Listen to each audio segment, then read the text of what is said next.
Let's battle it out. Book versus show.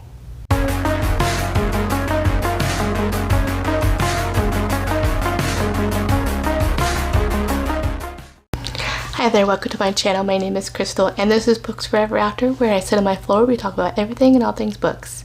Today is a collab video with Autumn from Notes in the Book and Tara from Tara Talks Books, and we are discussing The Viscount Who Loved Me by Julia Quinn, the show Bridgerton versus the book. So I have the book right here and we're going to discuss. So as I mentioned, this is a collab video, so make sure that after you're done watching this video that you go check out Tara and Autumn's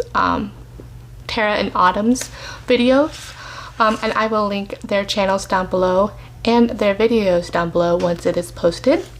Alright, so I have, I think, 6 points I want to discuss in the pros and cons, or 6 instances where there was deviation from the books versus the show.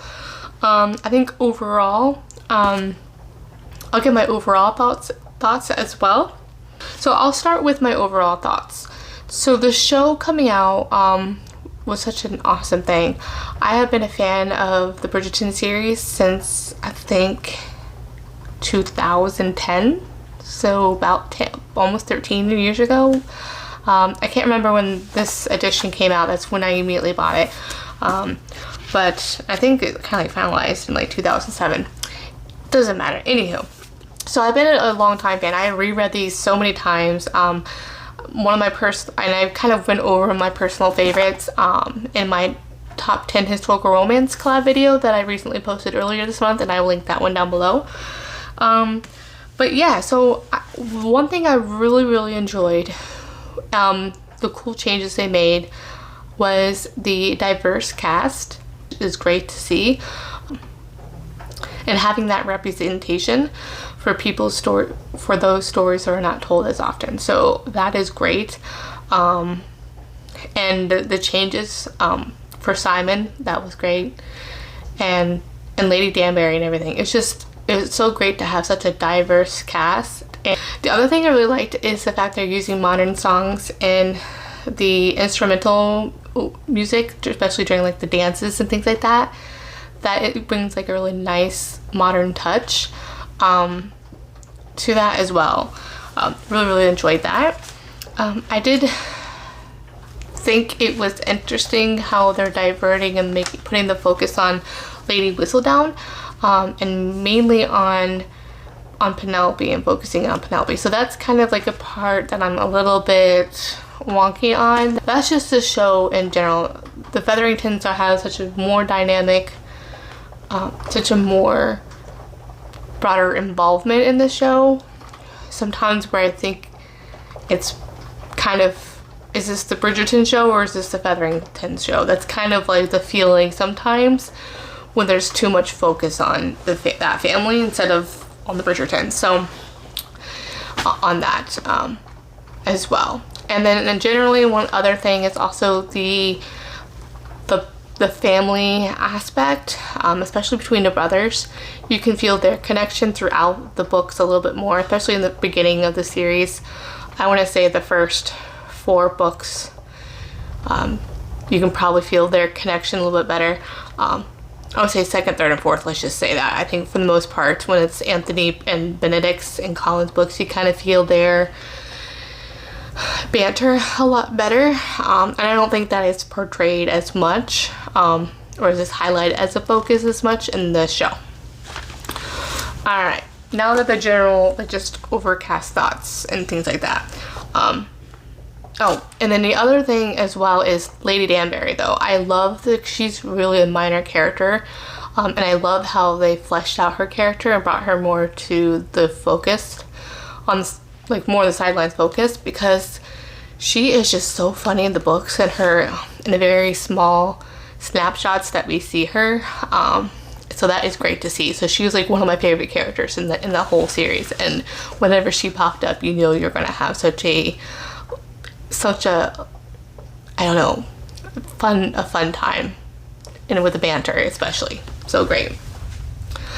Alright, so for the first part here, so I will break this into parts. onto chapters here, so you can skip around if you don't really care to talk about this. I don't care if you don't.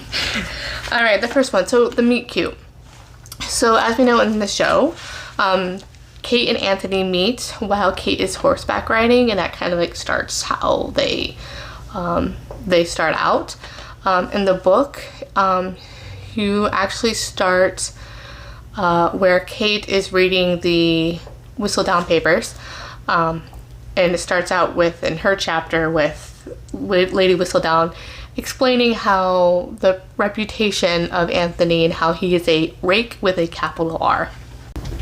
And they first meet at a ball where Edwina is dancing with Anthony, and she's having a conversation with her mother, and Colin bumps into her. And so they start like a banter in that whole thing. So he overhears her kind of giving her 2 cents about Anthony, how she doesn't exactly like him very much to her mother.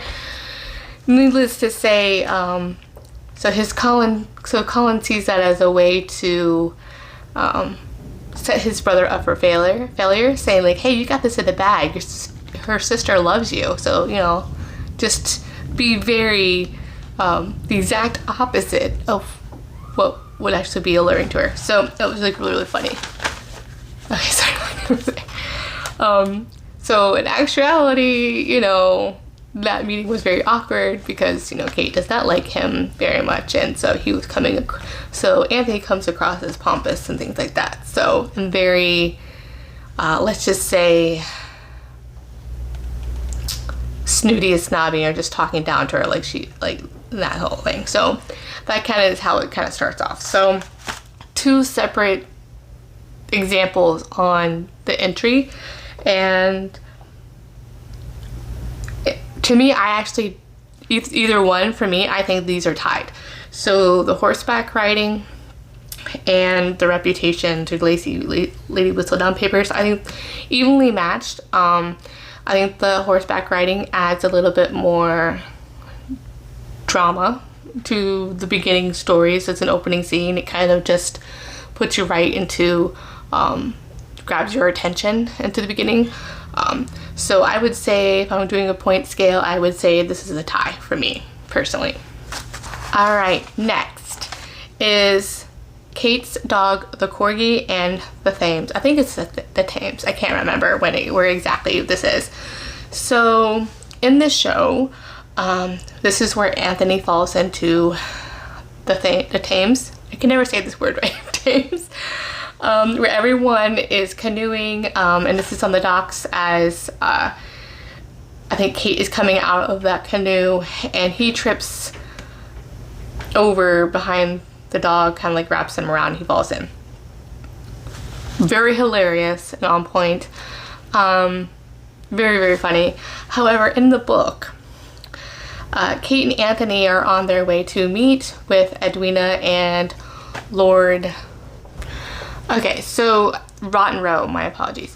So they're on the way to Rotten Row, where Edwina is, I think, walking with Lord Burbrook, who actually in the books is not at all like the villainous character that he is in the show. He's very actually kind of feather-brained, kind of very Mr. Collins from Pride and Prejudice, like that very kind of vibes. But in like, he's just like a lovable like kind of person that's just very not all there, kind of like an airhead kind of a thing. So that is completely 180 difference than to how they have him portrayed in the show versus the book.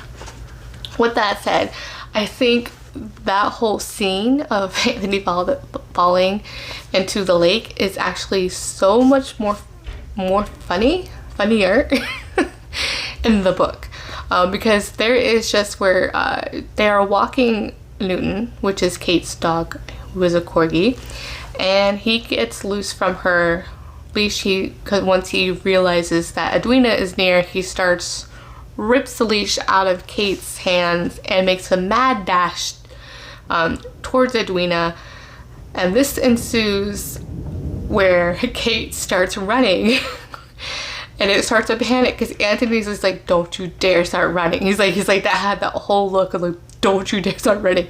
And she makes this like crazy eyes or something and starts booking it straight to chasing and screaming at the top of her lungs, Newton, Newton, go back. And it's just hilarious in the books. And then like she's just making a mad dash there. However, and then what ends up happening, I believe, is Edwina falls into the lake, and Anthony has to go out and save and get the dog to where they are just covered in everything. But then at the end of it, Anthony is just so angry at Kate just for this whole situation. They just have such that battle of wills that like, even if it's not even her fault, he just has that antagonizing that he's like, poor Edwina, she's gonna get a cold, and this whole like thing, just the embarrassment of this whole situation and the adrenaline, he's just like unreasonably just putting that embarrassment, anger onto Kate. But however, she gets, I forget what it is, but she gets her comeuppance in it. Is like she tells Newton to shake, and then Newton just shakes all over Anthony, and it also sprouts on her as well. But for her, it was worth it just because of the way that he was being. So that part was hilarious, cackling, laughing. It was just so funny to read that book. So for me, those two scenes in the book versus the show, the book wins there. So one for the book there. All right, number 3, we have Phobias.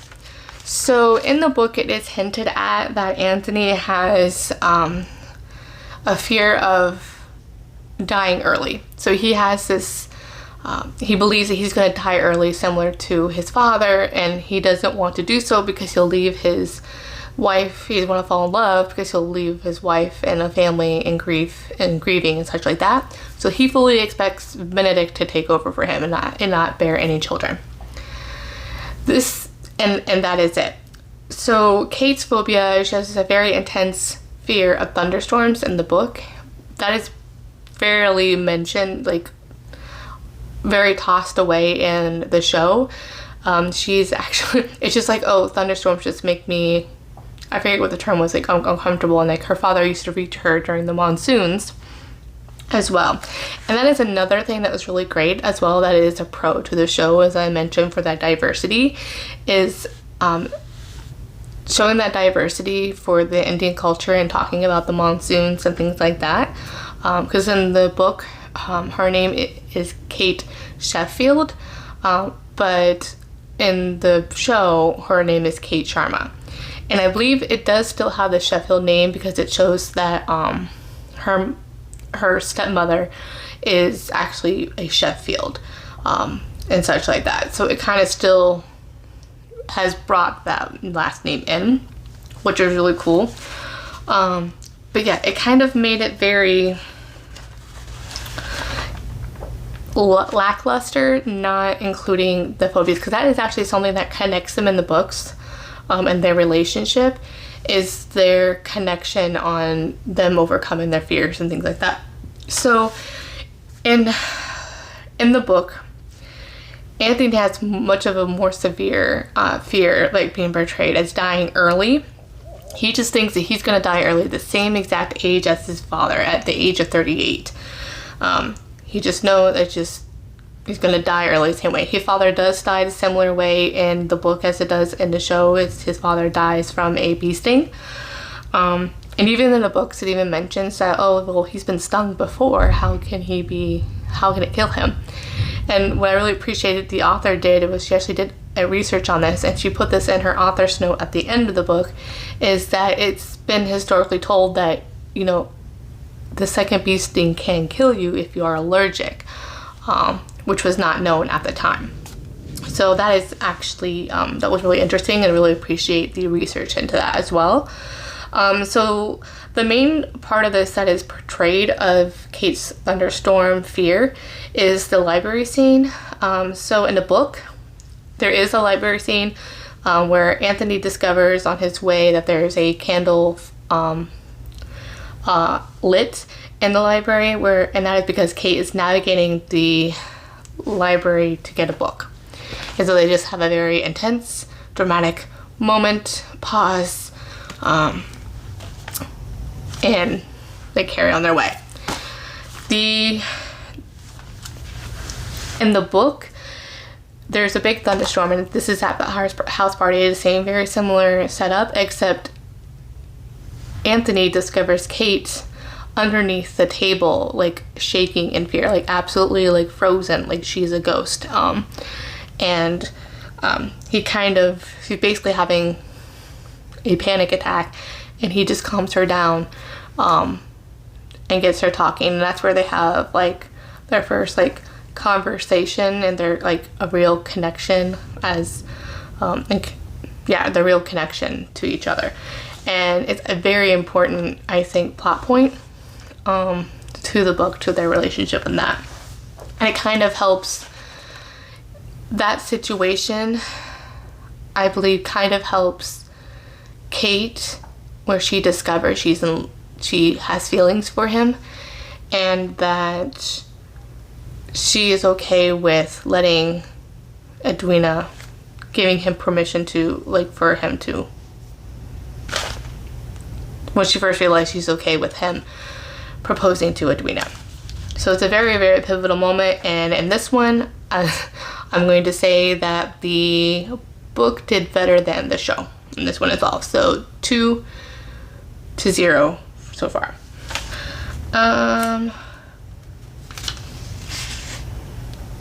The next one is the famous, infamous bee scene. So at least we did get a bee scene in the show. I'm so thankful that we at least got that. But in the book, okay, let's just start with the show. So the show is a brief encounter where Kate gets stung by a bee, and he goes through like a panic attack, and she just calms him down and places his hand on her heart. However, no one is a witness. Nothing happens, and they kind of take away. So it's a connection point for them that we didn't get with the thunderstorm. In the book, however, this prompts the marriage of convenience. Now, this could be why the show didn't do it, because we got a marriage of convenience with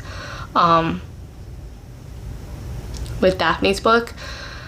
However, it's a common trope. It could have been done. Unfortunately, it wasn't, because they really don't get married until at the third quarters of that book anyway, so it could have still fit. But either here nor there. And in the book, the witnesses that witnessed this whole thing is Lady Featherington and both of their mothers. So this was such a hilarious scene.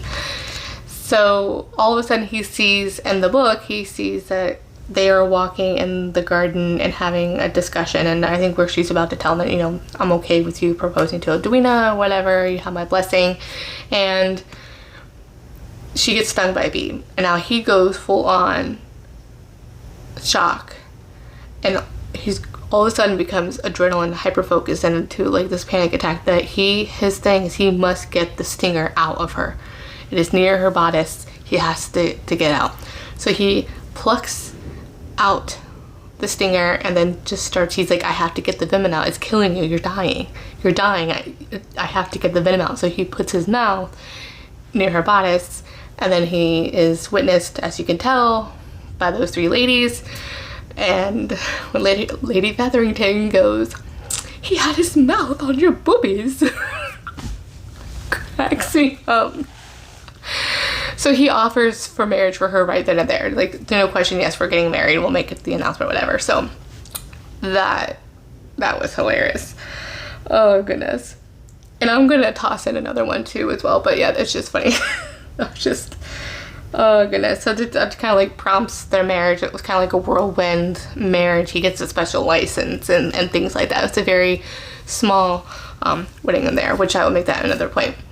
So, an extra bonus. So that one, I don't know what tally are we at now, goes to the book versus the show. Another thing as well that I wish they would have shown in the show was when Anthony stood up for Penelope. So at the house party, Penelope and Kate run into each other waiting on everyone to get ready to go down to dinner. So they decide to walk together because everyone else is taking long, and they have a discussion. They kind of develop a bond over the dresses, saying how, oh yeah, Lady Whistledown has picked on us, you know. On the dress that Kate was wearing was yellow and made a comment on that. Same thing with Penelope, and they kind of connect on that. Of course, as we know, Penelope is Lady Whistledown, so it was just a very sweet moment. And then on their way, Lady Cressida was being very rude to Penelope as they were waiting downstairs to go into dinner, and making a comment about her weight, how, oh, you must have lost how many stone since last year, so and things like that. She's you know, used to be so much more, basically fat shaming her. However, Anthony comes over and gives her what they call the cut direct to Lady Cressida, and walks Penelope, I think escorts her into dinner, which was the sweetest thing. I think it was a dinner or a dance, I can't remember. It's been a year since I read this, reread this book. But yeah, so that was just such a great thing. It's something that, like, for Kate was just like, yes, like that was such a, like, she deserved that thing. And I don't know, she's just it was such a, oh gosh, it was so like that 90s like rom-com, like underdog versus, you know, I don't know, it was just such a sweet moment, and I think that would have been a perfect thing to keep in the show, but I can understand why they didn't include it. Next, number 5B, whatever we're on, is the wedding. Oh my goodness. So the wedding between Kate and Anthony is totally, it's not even in the show, it's totally missing. But in the show, they totally blew out that wedding. That wedding took like, what, 3 episodes? The pacing on that was, I think the writing on those 3 were horrible. In my opinion. If you think differently, that's fine. These are just my opinions. So in the book, as I said, it's a quick marriage, a small private ceremony or, you know, gathering in the Bridgerton drawing room. In the show, they made this a whole, like, love triangle. Don't know why. And they also, for my opinion, they did Edwina and Kate dirty in the show. They had such a loving and like bond, like such a close-knit relationship in the book. All 3 of the ladies did. I forget her name, I can't think. But they all 3, like, her stepmom treated her like as her real daughter, and wanted to make sure that she, even though that Kate still feels sometimes as the third one out, she's always brought back into the fold, like, no, you are my daughter, and in that whole thing, and the loving relationship they have, it was just so sweet. And especially between her and Edwina as well, she's looking at Edwina as her little sister, as someone she cares for, and that whole part I really connect very deeply with, because I had this similar relationship with my sister. We have an 8-year difference, so I'm older, so she's always been like my kid sister. And so for me, like, that's very similar. Like, you're always feeling very protective as the older sibling. And to me, it also didn't portray Edwina in the show. She came across, I don't know, snobby and very, like, put herself above her sister, and things like that. And of course, there's that added pressure of, like, yes, I have to marry, and that's very similar to books. Like, Edwina still feels that pressure that if I don't marry, I'm our only chance so that we can have a comfortable life, so we're not so poor and struggling. Because there are similar situations they don't have. That's why they need Edwina to marry well, so that they can live comfortably. Kate is on the shelf, and they were just waiting. They couldn't have an out. They couldn't present both of them at the same time. They couldn't afford it at that time. So Kate unfortunately suffered on being able to put in marriage mark. So that's why she put all of her focus on her sister Edwina. So that's the whole dynamic really between that, and the fact that they made such a love triangle embellish that part, because there is a little bit of that in the books, because of that whole conflicting feelings that Kate has of, okay, I'm gonna put, okay, he can propose to Edwina, he will make her a fine husband, even though they both have this connection, they know, but they just won't address it, kind of a thing. And then, but at the same time, Edwina is only doing this to help support her family. She actually is a closet, like, blue stocking. She actually has a interest in a, oh gosh, what is his name? Mr. Bagwell, who's an archaeologist at Oxford. So he's not even mentioned in the show at all. So she actually has an interest in him. And even at the end of the book, she gets, now that Kate has married well and with Anthony even helps her with her dowry from Mr. Bagwell, and like that way she ends up marrying Mr. Bagwell.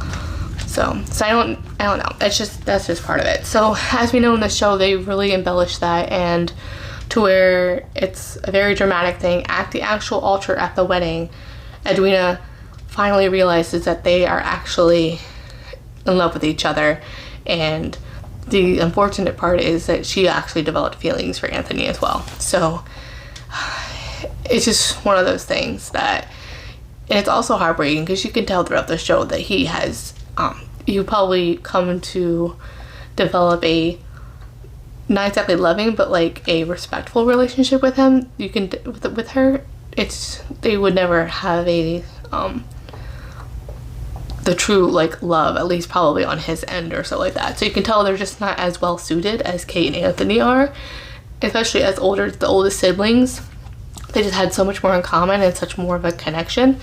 So yeah, I did not like the way they treated the sisters, and especially because I think part of it that makes me, it kind of grinds my gears is because we need more instances where we as women are lifting each other up, not tearing each other down. And I don't want to say hate, but it irritates me that the media is still portraying us by continuing that narrative, by making us kind of fight each other and battle each other. When this world is already hard enough, the patriarchy like is already hard enough to go and live through. Like, why create that tension? Like, yes, it's dramatic. It's good for those that love reality TV shows and that kind of thing. And I've heard similar instances from people who have watched the show first and never read the books that they actually broke the show. Because, yeah, it's drawing in other readers. And that's the other thing as well. I understand that they're trying to draw in, they're not necessarily making the show for the fans of the books. They're trying to also get other audiences into the fold, which is great, but it's a very fine line to where who do you want to alienate more? The fans who have made this book popular, the series popular to begin with, or the new interest into the show, to where, and how far are you going to go to where the book or to the show doesn't look anything like the books? It's a whole different medium. It's not where it doesn't resemble it at all. So that is my concern, is if they're going to go too far away that it doesn't even closely resemble it. And that is something that's really interesting, because the first one, the whole Prince side plot, the Featheringtons, all the things I've stated before, but like with the Prince side plot, that actually worked for the show. That actually made it that worked. It made it better. I just think some of the decisions in the show for the second season, in my opinion, didn't do as well as a justice as the great decisions they made for season 1. So I'm hoping they can turn around for season 3 and hopefully season 4. But yeah, because I love Benedict and Sophie's book so much. And I really don't like the show Penelope Featherington. I really don't like how they're portraying her in the show. I didn't like Colin very well in the books to begin with. In his book, he's great. He was great as a side character, but yeah, I'm getting off another tangent. But yeah, it's just one of those things. Like, it's already hard enough. I just didn't like where they're feeding it to, like, it feels very clickbaity. You know what I mean? Like, it feels very, like, not original. Let's just say. It doesn't feel original to do that at all. So I did not like that at all. So there again, the book. Can you tell I might be a little biased? This is coming from a lover of books, so definitely so far I love it. So it is what it is. All right, lastly is number 6 is the accident, the heartbreaking accident. So in the show,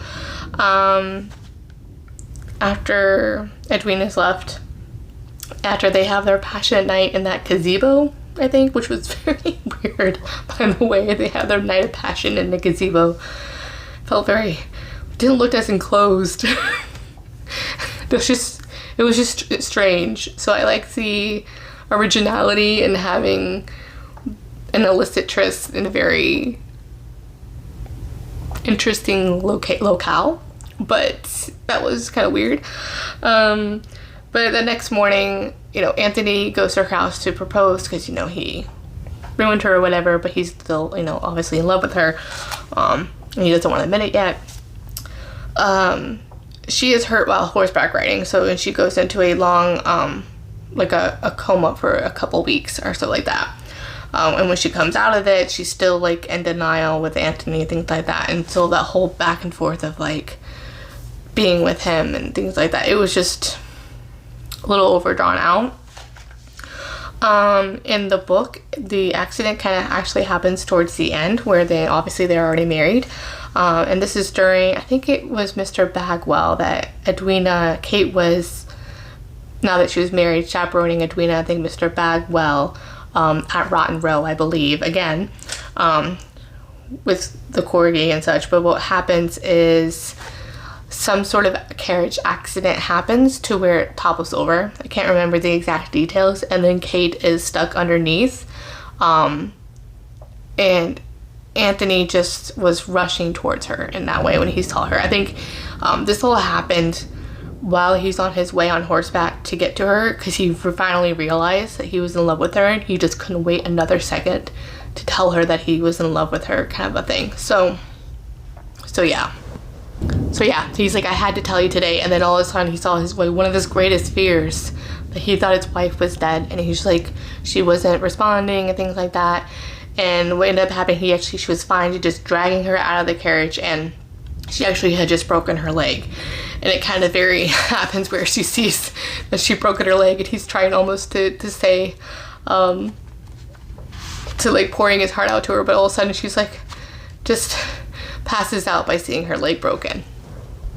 So yeah, it was such a more, Edwina and Mr. Bagwell were in that carriage as well, but they were fine. But it was just a more dynamic, I don't know, it added a very touching scene, but yet at the same time made it comedic, which was just such a great way to kind of end that as well. So that, and I can see the show just wanting to add it to be more dramatic, but it kind of felt very full circle from like the beginning to when Newton was, you know, causing mayhem by running that way, and then also kind of full circle there at Rotten Row again, and kind of he discovered. So it was very like bookend and very kind of very well kind of closed out that realization for Anthony as well, and Kate and their relationship and the love that they have for each other. Like for him discovering, yes, I've been in love with my wife, and just now like an idiot and realizing it. So it's just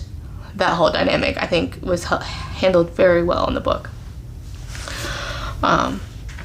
So yeah, that's it. I don't know how long this video is gonna be. It's gonna be very long. But yeah, that's it.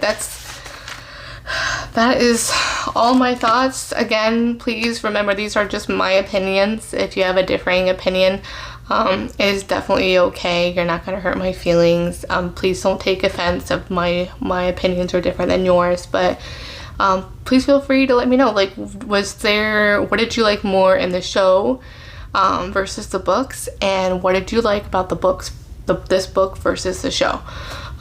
So yeah, I'm very tentatively looking forward to season 3. I don't even know when it's going to be released. I hope soon. I feel like we've been waiting forever. But yeah, I do like, I just wish they could have drawn out Penelope's line a bit better. I don't like how they're making what's his face such a villain.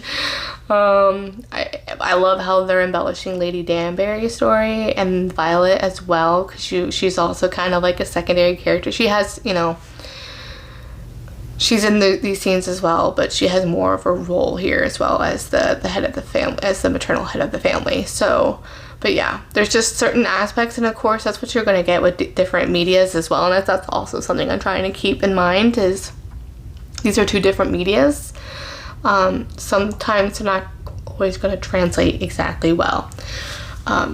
Season 1 I think did perfectly well. It was so great.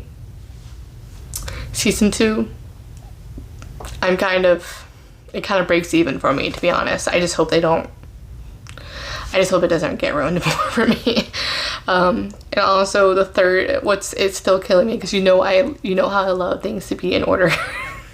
For books being order, is the next show kind of following the season, the books, because the third book is actually Benedict's book, which is kind of like a Cinderella retelling, and they're totally like skipping that and going straight to the Colin and Penelope, which is like book 4. So book 4 or 5, I can't remember, but which is disappointing.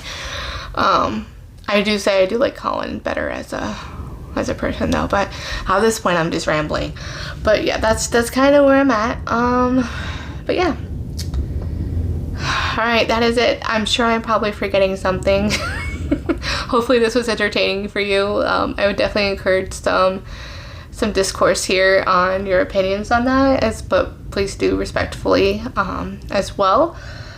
With that said, don't forget to watch Tara and Autumn's video right after this, and I will, as I said before, I will link their videos down below and their channels down below.